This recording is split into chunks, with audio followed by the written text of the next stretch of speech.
Bonjour et bienvenue, voici notre tour d'horizon économique, géopolitique et boursier. Nous sommes le mardi 16 avril et pour comprendre comment tourne la planète finance et lorsqu'elle tourne autour de l'île de la Cité, c'est sur la bourse au quotidien et nulle part ailleurs. Et l'épisode du jour s'intitulera Série verte et série noire.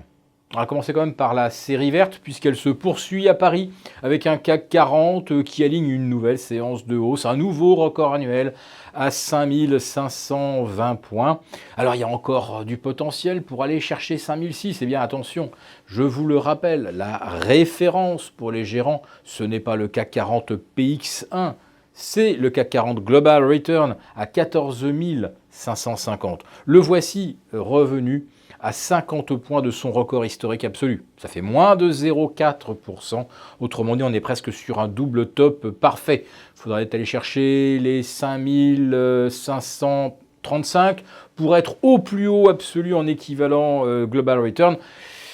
On n'en est vraiment pas loin et ça devient quand même assez compliqué. Et puis surtout, après quand même 16 semaines de hausse, plus 2 jours, allez encore 3 séances de hausse, et on aura égalé le plus long épisode haussier depuis 10 ans.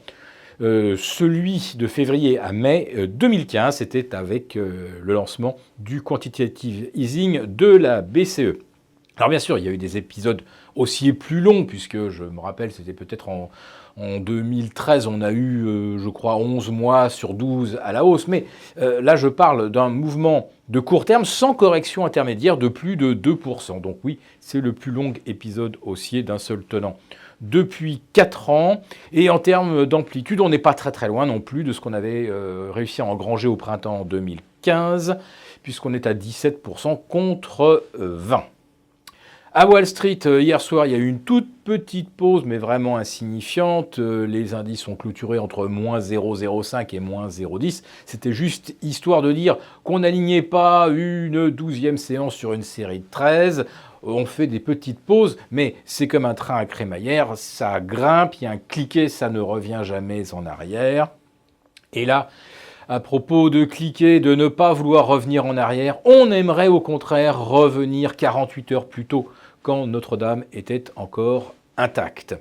Notre-Dame, dont le toit, qui a 800 ans d'âge, a été détruit par un incendie, sachant qu'en 800 ans d'histoire et en milliers de coups de foudre, jamais Notre-Dame ne s'était enflammée.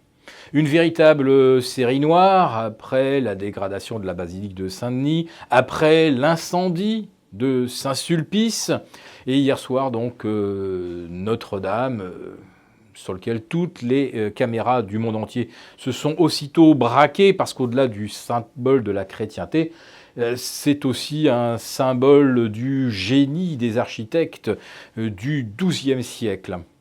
Et puis il faut également se rappeler que sur le plan symbolique, Notre-Dame présente plusieurs particularités, comme celle d'avoir une nef légèrement décentrée pour symboliquement reproduire l'inclinaison de la tête du Christ sur la croix. Une cathédrale ou une église a forcément également une forme de croix. Et dans la flèche Viollet-le-Duc qui s'est effondrée, tout en haut, dans le coq, il y avait 3 saintes reliques très symboliques. Une des épines de la couronne du Christ qui a été mise à l'abri très rapidement. Et la légende prétend également qu'il y aurait des reliques de Sainte Geneviève, la sainte patronne de Paris, mais également de Saint-Denis, cet évêque dont on doit évidemment la basilique du même nom. Oui, Notre-Dame touchée par des milliers de coups de foudre qui ne s'est jamais enflammé et qui le fait en pleine semaine pascale. Avouez quand même qu'il y a des symboles qui interrogent, voire qui interpellent. On va revenir quand même quelques instants sur les marchés pour dire qu'on espère que ça ne va pas se terminer comme Notre-Dame au moment où on s'y attend le moins, un soudain embrasement des marchés. En tout cas, aujourd'hui, je participe à la journée BINC, c'est une espèce de grand marathon où on évoque tous les aspects de la gestion de patrimoine, de la gestion des titres. Et moi, j'interviendrai en particulier ce soir à partir de 20 h sur le rôle des banques centrales, sur le MMT, vous savez, ce Modern Monetary Theory.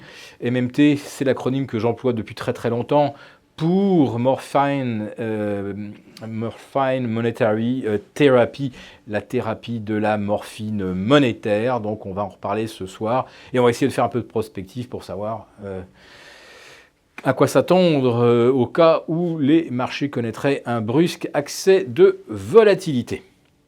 Et puis, il va quand même finir par une bonne nouvelle. On vous avait promis que ce jeu concours comporterait des lots qui vraiment valent le coup. Vous allez voir qu'on ne vous a vraiment pas menti, puisque le gagnant, celui qui sera tiré au sort parmi tous les participants, va gagner tout simplement l'ensemble des abonnements Agora, des lettres papier, des lettres télématiques, d'une valeur d'un petit peu plus de 40 000 €. Vous entendez bien, oui, le gagnant remporte l'abonnement à la totalité des publications Agora, 40 000 €. Les numéros 1 et numéro 2 remportent un abonnement à une lettre de leur choix, une lettre premium à 3 000 €. Les 4e et 5e gagneront également un abonnement, alors cette fois-ci, à une lettre, on va dire, d'entrée de gamme peut-être, mais très intéressante. Les gagnants 6 à 10 pourront choisir un livre parmi les publications Agora, celui de leur choix. Je crois qu'il y en a au moins 4 ou 5. Donc vous voyez qu'il y a réellement des lots exceptionnels pour ce jeu que je vous annonce depuis une semaine. Donc je vous souhaite à tous bonne chance.